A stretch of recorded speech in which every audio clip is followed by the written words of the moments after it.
యాజిటీస్గా ఉన్న సీసాల్ని పట్టుకొచ్చాం. కాకపోతే చాలా సెన్సిటివ్, చాలా డెలికేట్గా ఉన్నాయి. ఇందులో పచ్చళ్ళు వేసి మూత బిగించగానే బాటిల్స్ పగిలిపోయి దాని చేతికి గాయమవుతుంది. సరే, ఇక్కడ కింద పెట్టండి.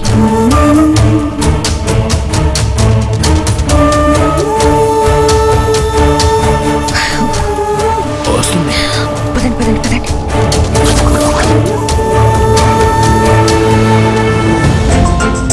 రాన్నా, కొంచెం సాయం చేస్తే పచ్చడి పార్సల్స్ పంపించేద్దాం. ఇదేంటి వీడొచ్చాడు, కొంపదీసి వాడి చేయి కట్ అవుతుందా?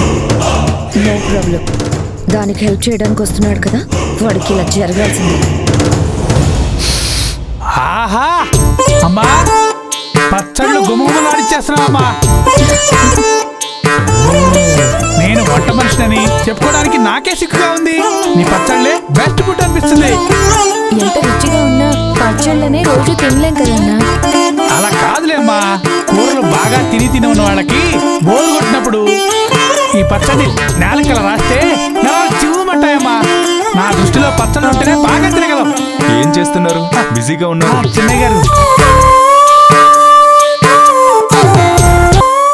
ఇప్పుడు ఈ తమ్ముడు వచ్చాడేంటి? మనం వేసిన ప్లాన్ కాస్త తారకి జరిగితే ఇంకేమైనా ఉందా? మీరు కాస్త నోరు మూసుకొని ఉంటారా? చిన్నయ్య గారు, నీలవేణమ్మ పచ్చళ్ళు ఏకంగా విదేశాలు దాటిపోతున్నాయి. మరేమనుకున్నావు? నీలవేణి పచ్చళ్ళు ఎవరికైనా నచ్చుతాయి. పొగడకండి అయ్యా, దిష్టి తగులుతుంది. అన్న, ఆ గాజు సీసాల్లో పచ్చడి వేయండి. అలాగేనమ్మా. మూత పెట్టగానే పగిలిపోతుంది. తీసుకోండి చిన్నయ్య. నాకెందుకు ఇస్తున్నావు?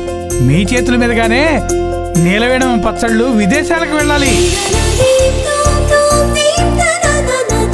అవును సార్, మొదటి సీసా మీ చేతుల మీదే ప్యాక్ చేయాలి.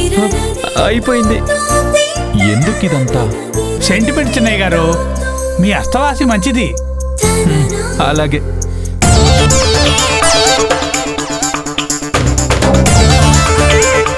అమ్మా, నువ్వు ఇక్కడ కూర్చోమ్మా.